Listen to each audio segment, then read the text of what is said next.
Ritah Kaggwa e Bulaaya abantu bebwe baweerera bannaye mwana ki safe Bruno K ina abaana aba safe biological father of Faith Kigundi is Bruno K Kigundi kakati ekyalumye Ritah Kaggwa ndoze yaweerera omwana mu busungu kubanga obadde ompeera kubanga taata wange tandabirira ate maama waddamu okunyumya ne taata waki tosigala ng'ompeere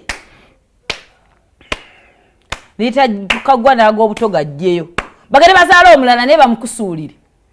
Ritah Kaggwa agamba gwe gwensasulira fees buli taamu nga tennatandika gwe gwensooka okuwa ssente ku baana b'endabirira mwatandika dde kutandika okwekubya ebifaananyi. Bruno K Kigundi ne Vanessa K Kigundi n'olagira ne Bruno K omwana gy'asomera n'agenda ne yeekubyayo selfie balako muyita taata afaayo.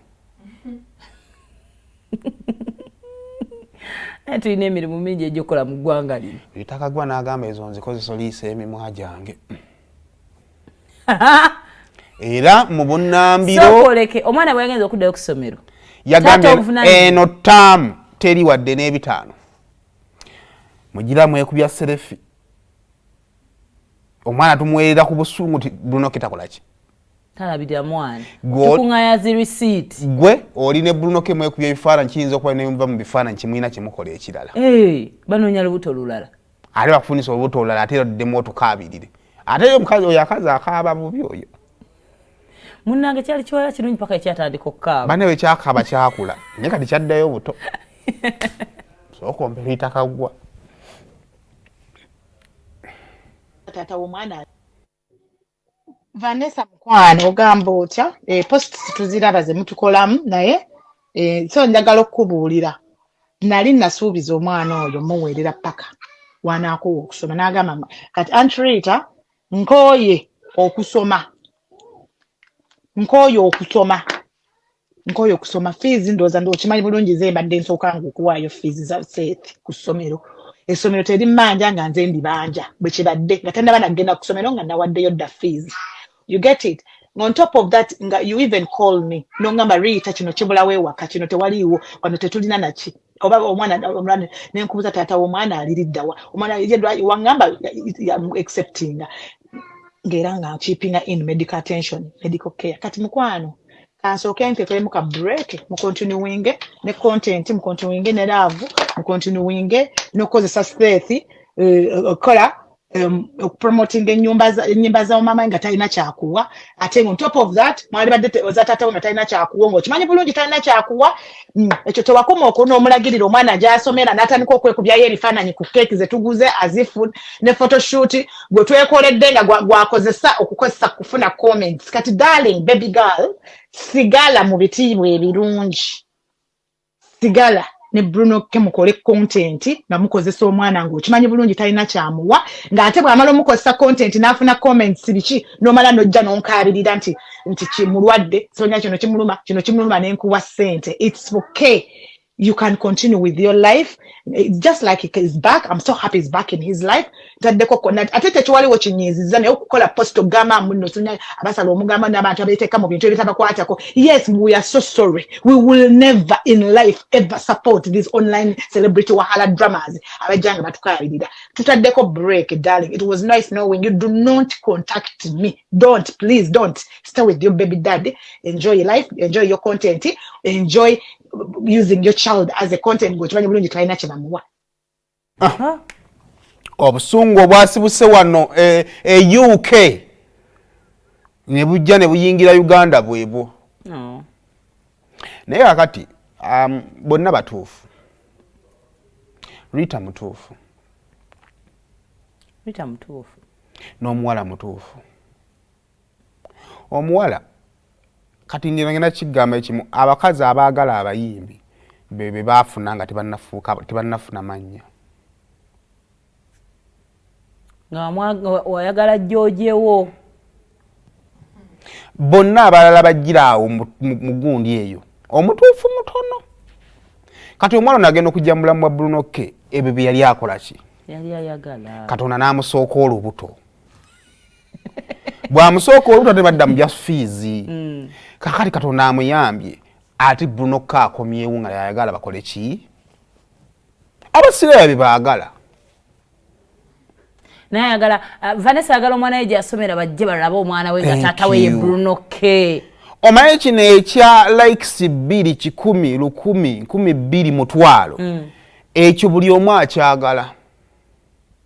Kakati omwana n'abeera wakati w'okubanga maama omwana yeetaaga olabirirwa ng'alina Ritah Kaggwa naye naye ye obulamu bukyalina okweyongera kubanga alina ekiroto kyali ayagala kikole ki. But also omukazi bw'ozaala okula n'olekera okubeera omusiru. Obusiru buno abantu bwe excusinga. You know, there are some people who forgive nagamba omusiru tomumanyi. No mu excusinga. Bukuvaamu. Tulabika tubuleka muleba. N'okula ensi n'egamba nawe it's not about you alone. Buli mukyala azaddeko ekyo ina okukiyiga mu bwongo bwo. Ate abamu bayinza obutakiyiga kubanga obulamu buyinza okubatambulira nga ebabala. Afunye baby daddy we no matter what, he's supportive. No abasiye mugagga ali awo but kasweet we kali mukuzi omwana amwe mu mbeera yenna oyinza naye ng'ofunyeko ne ku muntu akubikulirako n'akulagako bw'otayiga kati mulimu abantu abasiru. Ani kati olejja kugamba ekintu kimu ajja kudda abakabirira Bruno K omulaba life ye eri confusing. Basi omuportrayinga ng'omwavu nino omusemberera ng'olaba alinga ng'ali obuki ng'ali obulungi. Kakati the more you keep away from him ekituufu Ritah ya pledging ati njala labirira omuki omwana oyo naye obulamu bukola ki bukyuka oba ontegeera. Kakati osobola kukwata amagulu gonna n'ogakola ki kati njagala kulowooleza mu bwongo bw'omuwala njagala kweteekako mu ngatto ze titusobola kukwata byonna n'omalira wani wa Ritah naye kakati yajja okuyamba obuyambi kati maybe kyataalowoozaako waaki Ritah nnyamba ekyo kyataakola ki kyataamanya. Njala okutegeeza abantu bwenna abali buli alina ssente zazaagala. Nze ninjikirako ojjukira gayi gwe baakuba ow'ebbango Rashid poliisi gwe yagira kati omukyalo omwampa emmere na biki bitwalire Rashid abantu awo movitize bamuwadde ebintu bingi. The lady comes back into my inbox nagamba kale nabadde nkuwadde emmere eyo gibo Rashid tolinayo muntu mulala atalina naba Rashid bamuwadde nnyo. You get my point. Nibwa no tukireke gwadde mukisa katukole kikatumuwe naye kitegeeza ki nti oli yawa Rashid kubanga alaba takola ki talina ne bwalabanga bintu byenjo bitandise okujja agamba kati oyo bamuyambye omutima gwo oguyamba n'agamba kangu shifting nguteeke wa ewalala kati maama ye atamanya nti okunyamba nyambibwa ne lwaki bakola ki kubanga ekyamazima bw'oyamba tosuubirayo kusiimibwa naye ate era mu bulamu ebintu ebigenda otufuula ab'enjawulo bye tugenda nga tukola mu bantu.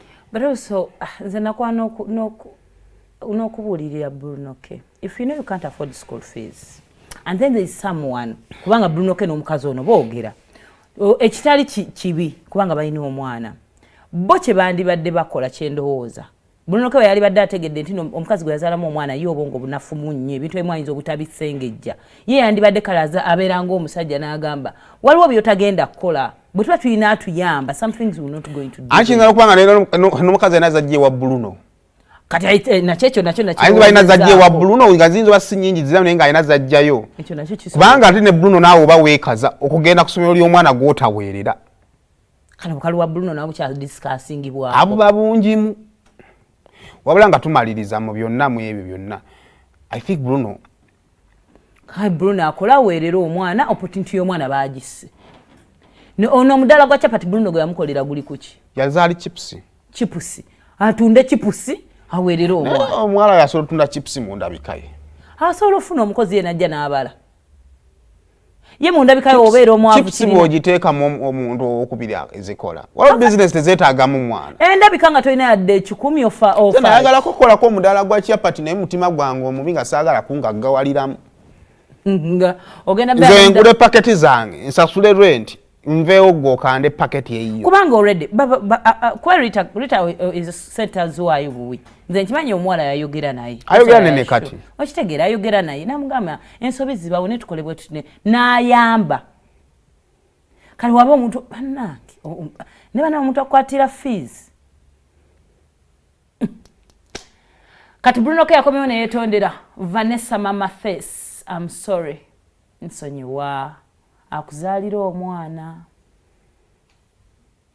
akale ekira ndowooza Bruno K ayinza okuba nga ali mu kuddamu kwagala kumanya where do I settle nakyo kiri awo so saagala ate n'olubuto olupya lweyeko ekubisako ebifaananyi yali photoshoot nga bapromotinga music era naako nakala Bruno K tasobola kulaga lubuto lwa mukazi mwagwamu bugwi naye munanga ate nze nali nkaguddemu nga ngamba finally if he can settle with someone publicly gwagize then maybe he has matured naye naye kiranjagala nakyo tubaweemu omukisa bayinza okuba nga bali mugezaako kola ki kwetereeza Bruno K kyemmanyi problem erimu nti nno akyali jampe naye wakati mu kubeera nga maybe gigs tafuna nnyingi singa asobola okumanaginga gigs ezo ate Bruno K yeetaaga omusajja omukazi asobola okuŋŋaanya abaana be kubanga watala kuŋŋaanya baana be bino bikyajja bingi kakati mu byonna tolina tutuluna mukazi alina mwana babatwale wa Farid so gyonna nedda bannaaye nedda twatwala omu twazadde owaffe bamala omulimu tugende Namugongo